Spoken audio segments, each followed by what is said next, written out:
ভগবান যে এই যে কালীয় নাগের মস্তকের উপরে ভগবান নৃত্য করলো, ভগবান এ জগতে যাই কিছু করে তার পেছনে একটা কারণ থাকে বাবা।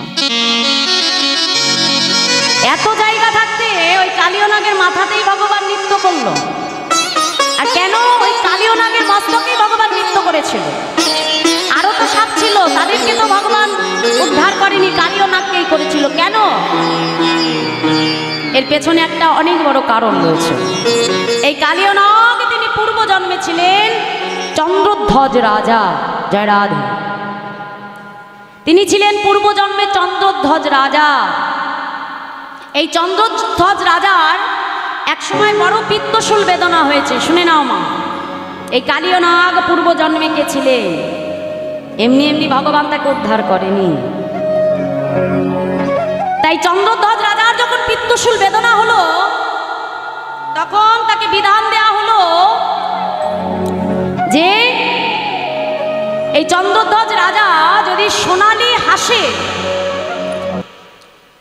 পিত্ত যদি সেবা করতে পারে, সেই পিত্ত সেবা করে তার পিত্তশূল বেদনা দূরীভূত হয়ে যায়। সেটা কোথায়? না কৈলাসের মানস সরোবর বলে একটি সরোবর আছে। আমরা অনেকেই নাম শুনেছি মানস সরোবর। সে মানস সরোবরে একটা সোনালী হাঁস রয়েছে, হংস রয়েছে।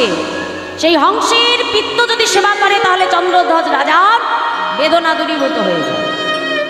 চন্দ্রধ্বজ রাজা যখন এবার সেই হাঁসটিকে হত্যা করবে বলে সেখানে উপস্থিত হলে, হাঁসটি তখন সেই মহারাজের সঙ্গে কথা বলে উঠল, মহারাজ আপনি এসেছেন আমাকে সেবা করবেন বলে, তাই তো, আহার করবেন বলে। কিন্তু শুনুন মহারাজ, আমাকে আহার করবার আগে, আমাকে মারবার আগে একটা কথা আপনি জেনে নিন। এই সরোবরের পাশে অনেকগুলো বড় বড় বৃক্ষ রয়েছে। সেই বৃক্ষের মধ্যে, কঠোরের মধ্যে একজন মুনি আছে যার নাম অগস্ত্য মুনি।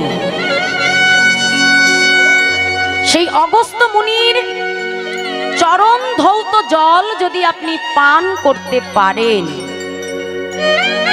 ওই মুনির চরণ ধোয়া জল পান করলে আপনার পিত্তশূল বেদনা দূরীভূত হয়ে যায়।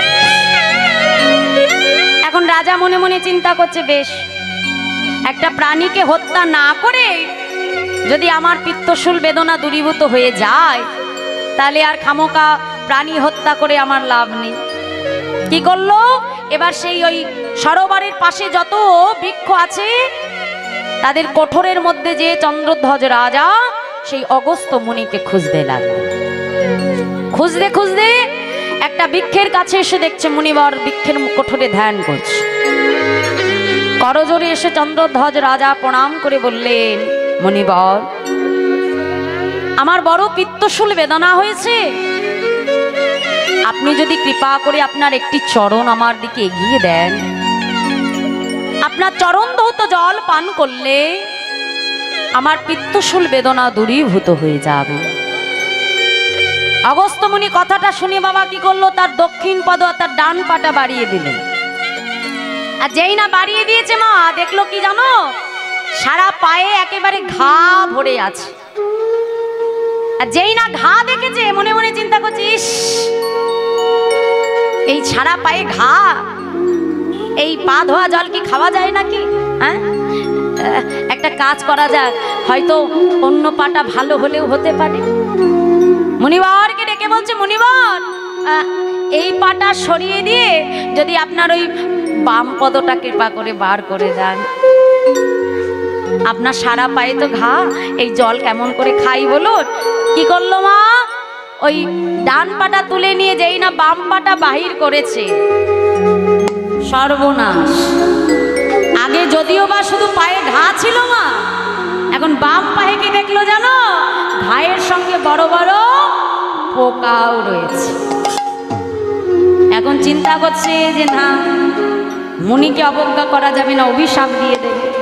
কোনো রকমে চরণটা ধৌত করে সেই চরণ ধোয়া জলটা নিয়ে মনে মনে চিন্তা করছে, এই জল এখন খাওয়া যাবে না। মুনিবার আমি বাড়িতে যে এই জল পান করব। জলটা কি করলো? মাথায় করে নিয়ে অগস্ত্য মুনি, তাপটা নেও,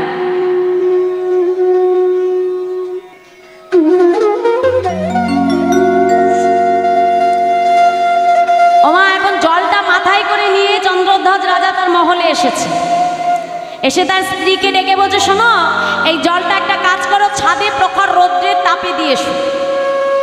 তাপে কি হবে? সূর্যের তাপে ওই জলের মধ্যে যত পোকা ছিল তারা মারাও যাবে, জীবাণুটাও নষ্ট হয়ে যাবে, তারপরে জলটা ছেঁকে আমাকে দিও, সেই জল আমি পান করব। এখন জলটা যখন ছাদে শুকোতে দিয়ে এসেছে, মানে ওই যাতে রোগ জীবাণু নষ্ট হয়ে যায়, রোদের তাপে দিয়ে এসেছে, ওদিকে কি হলো, সেই চন্দ্রধ্বজ রাজার কোন স্ত্রী যে সেই জলটা পান করে নিয়েছে। আর এই কথা অগস্ত্যমুনি যখনই জানতে পারলেন, ক্রোধান্বিত হয়ে ছুটে এসেছে সেই চন্দ্রধ্বজ রাজার সভা, এসে বলছে, মহারাজ, এত বড় স্পর্ধা, আমার চরণ ধোয়া জল এনে আপনি তার অবমাননা করেছেন। আপনি পান না করে সেই জল রোদে শুকাতে রেখেছে যাতে রোগ জীবাণু নষ্ট হয়ে যায়।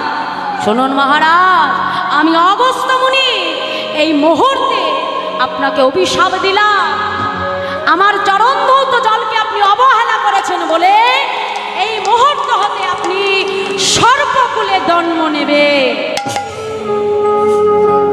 এই মুহূর্ত হতে আপনি সর্পকুলে জন্ম নেবে। চন্দ্রধ্বজ রাজা এসে চরণটা জড়িয়ে ধরেছে, মুনিবর, তবে আমার কি মুক্তি হবে না? মুক্তি তোমার সেই দিনই হবে। মুনি যখন কাউকে অভিশাপ দেয় বাবা, জানবে সেটাও তার কৃপা। কোন মুনি ঋষি কাউকে অভিশাপ দিলে জানবেন এটাও তার কৃপা। দেখে বলছে, মুক্তি আপনার সেই দিনই হবে যেই দিন স্বয়ং ভগবান কৃষ্ণচন্দ্র, যেহেতু আপনি আমার চরণ ধৌত জল অবহেলা করলেও আপনি সেই জলটা মাথায় করে এনেছিলেন বলে একটা আশীর্বাদ আমি আপনাকে দিলাম। যেই দিন স্বয়ং সরৈশ্বর্যপূর্ণ ভগবান আপনার ওই মস্তকের উপরে পদ দ্বারা নৃত্য করবে, তার ওই চরণ স্পর্শ পেয়ে আপনি এই সর্পকুল হতে মুক্তি পাবেন। নিতাই গৌর হরি বল, হরি বল। তাই আজ সেই চন্দ্রধ্বজ রাজা তিনি অগস্ত্যমুনির অভিশাপে বৃন্দাবনে কালীয় নাম রূপে জন্মগ্রহণ করলেন। আর ভগবান আজকে সেই প্রতিশ্রুতি কথার মতো কালীয় নাগকে উদ্ধার করবে বলে ভগবান আজ কালীয় নাগের মস্তকের উপরে নৃত্য আরম্ভ করলেন।